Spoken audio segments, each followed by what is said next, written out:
কিছুদিন আগে চাঁদপুরের হাজীগঞ্জে একটা উরুস উপলক্ষ করে দাওয়াতের উদ্দেশ্যে একটা ঘরোয়া মজলিসে মাহফিল হচ্ছিল। সেখানে কিছু যুবক এবং এক দুইজন আলেম তারা গিয়ে মাহফিলটা বন্ধ করে দিয়েছে, কারণ এটা উরুসের দাওয়াতের মাহফিল। তারা দাবি করেছে যে উরুস করা যাবে না। আজকের মাহফিলটা তো খাজা গরিবে নওয়াজের উরুস উপলক্ষে। এই জন্যে আমি আপনাদেরকে আনুষঙ্গিক বিধায় কথাটা তুলে ধরছি। উরুস করা যাবে না, কারণ উরুস বেদাত। উরুস নবীজির জামানায় সাহাবীদের জামানায় ছিল না, এটা করা যাবে না, বেদাত। এই হলো এটা তাদের দাবি। আমি আপনাদেরকে একটু বুঝাইয়ে দেই যে উরুস শব্দটার অর্থ কি বা উরুস কাকে বলে।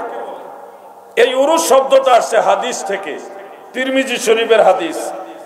আমার দয়াল নবীজি কবরের মুনকার নাকিরের সওয়াল জবাব এই বিষয়ে বলেই যারা কবরের সওয়ালের জবাব দিতে পারবে তাদের উদ্দেশ্যে বলেছেন, ফেরেশতারা কবরের মধ্যে বলবে, নাম কা নাউমাতিল আরুস, দুলহা দুলহানির নেই ঘুমিয়ে যাও, তোমার এই ঘুম তোমার মাশুক ছাড়া কেউ ভাঙাতে পারবে না। সুবহানাল্লাহ বলেন।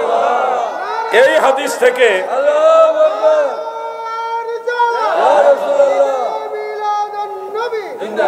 প্রিয় ভাই আমার, পবিত্র কোরআনে একটা সূরাকে আরসুল কোরআন বলা হয়, কোরআনের উরুস বলা হয়, সেটা হলো সূরা আর রহমান। সূরা আর রহমানকে কোরআনের উরুস বলা হয়। তাফসীরে রুহুল মাআনির মধ্যে হাদিসটা উল্লেখ রয়েছে। খুব মনোযোগ দিয়ে শুনবেন। আরুস এই শব্দটা আরবি, রাসূল পাকের হাদিস শরীফ থেকে এই শব্দটা এসেছে। লুগাতের কিতাবে বিভিন্ন লুগাতে, মানে লুগাত মানে ডিকশনারি, সেখানে আরবি টু আরবি যে ডিকশনারি আছে সেখানে আপনারা দেখবেন অনেক অর্থ এসেছে। উরুস শব্দের একটা অর্থ হলো ফুল সজ্জা বাসর ঘর, এই অর্থটাই ওয়াহাবিরা বেশি ব্যবহার করে। কিন্তু উরুস শব্দের আরেকটা অর্থ হলো আশেক ও মাশুকের মিলন ইন্তেকালের মাধ্যমে। আশেক হলো আল্লাহর ওলি, মাশুক হলো আমার আল্লাহ। ইন্তেকালের মাধ্যমে আল্লাহর ওলি যেই দিন আল্লাহর সাথে মিলিত হয়েছেন কুরবিয়তের নজরে, সেই দিবসটাকে বলা হয় উরুস, মানে আশেক মাশুকের মিলনের দিবস। এই অর্থটা আমাদের ওয়াহাবি ভাই সাহেব যারা আছে ওনারা বলে না, নাকি জানেই না, আল্লাহই জানে। আশেক এবং মাশুকের যে মিলন ইন্তেকালের মাধ্যমে, ওই দিনটাকেও বলা হয় আরুস। ওনাদের নজরে শুধু খারাপ দিকটাই সবসময় লাভ পাইরা ওঠে, ভালো দিকটা লাভ দিয়ে ওঠে না। যার ভিতরে যা ফাল দিয়ে ওঠে তা। প্রিয় ভাই আমার, আমরা সুন্নি মুসলমান উরুস করি। উরুসের যে অর্থটা আল্লাহর ওলির সাথে যায় ওই অর্থে আমরা উরুস করি।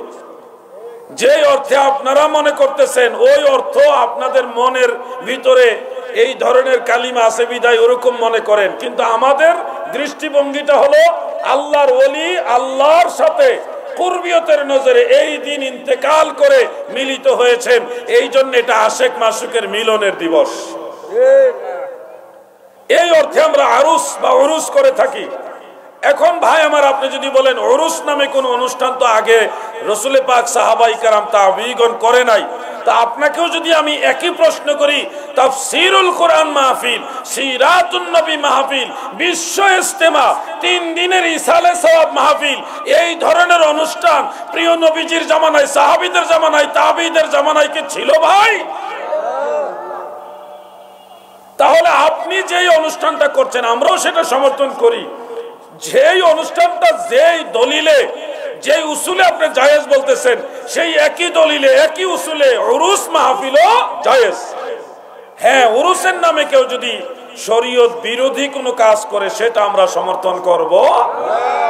উরুস মানে প্রকৃত অর্থে উরুস মানে হলো কোরআন তেলাওয়াত হবে, রাসূল পাকের নাত শরীফ হবে, নবীর শান হবে গো, নবীর দরুদ সালাম হবে, মাওলার জিকির আজকার হবে, আমার নবীর সালাতু সালাম হবে, ওয়াজ মাহফিল হবে গো, সেখানে দোয়া মুনাজাত হবে, তাবারক বিতরণ হবে।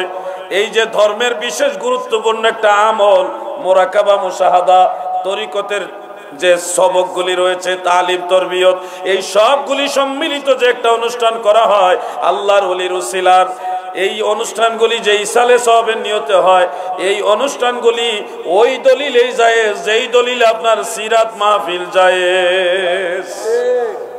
আমার ভাইরা উসুল মোতাবেক কথা বলবেন, তাহলে ফিতনা হবে না। আর যদি আপনারা মনে করেন না আমরা যেটা করি এইটাই জায়েজ, আর তারা যেহেতু আমাদের মুখালিফ, তাহলে তাদেরটা যতই দলিল থাকুক ওটা নাজায়েজ, এই একঘেয়েমি ভাবে কখনো আপনারা আল্লাহ রাসূল পাইবেন না। দেখেন আজকের আলোচনা আমি কারো বিরুদ্ধে বলতেছি না, আমি বলতেছি সিরাতুন নবী মাহফিল যারা করে ওটা আমরা সমর্থন করি, কারণ আমরা যেই নবীর মিলাদ পড়ি সেই নবীর সিরাত অনুসরণ করি। সিরাত যার মিলাদও তার। নামের ক্ষেত্রে আমরা সিরাত শব্দটাকে প্রায়োরিটি কম দেই, আখলাক শব্দটাকে প্রাধান্য দেই, কারণ সিরাত শব্দের বাংলা অর্থ হলো জীবনী, জীবন চরিত্র। খুব খেয়াল করে শুনবেন, এই শব্দটা মুতলাক। মুতলাক মানে এটার মধ্যে ভালো মন্দ, একটা মানুষের জীবনীতে চরিত্রের মধ্যে ভালো মন্দ সবই তো থাকতে পারে, সম্ভাবনা রয়েছে। তো এই ক্ষেত্রে এই শব্দটা নবীজির বেলায় আমরা প্রাধান্য দেই না, কারণ নবীজির চরিত্র মোবারক, এটা খুলুকে আজিম, ওয়া ইন্নাকা লাআলা খুলুকিন আজিম। আমার নবীজির চরিত্র মুবারককে আল্লাহ তাআলা খুলুক বলেছেন, খুলুক আখলাক বলেছেন, উত্তম চরিত্র বলেছেন। সিরাত আর আখলাকের মধ্যে বেশ কম হলো, সিরাতের মধ্যে ভালো মন্দ দুইটাই থাকার সম্ভাবনা আছে, আর আখলাক মানে এটার মধ্যে কোনো মন্দ নাই, গ্যারান্টি যেটা ভালো চরিত্র। সুবহানাল্লাহ বলেন। সিরাত শব্দটা যখন আল্লাহ রসুলের ব্যাপারে সম্পৃক্ত হবে তখন আবার এটা উত্তম হয়ে যাবে, এখানে আর কোনো মন্দের চিন্তা করা যাবে না। শব্দের বিবেচনায় আমরা সিরাত শব্দের চেয়ে আখলাক শব্দটা নবীজির বেলায় বেশি মানানসই মনে করি। সুন্নি এই কারণেই তারা নবীজির ব্যাপারে খুব সেনসিটিভ, নবীজির সাথে যেন বেয়াদবি না হয়, আল্লাহর হাবিবের মনে যেন কষ্ট না পায়, নবীজির সাথে মন কষ্ট হতে পারে এমন কোন শব্দ চয়ন সুন্নিরা করতে চায় না। ঠিক কিনা বলে?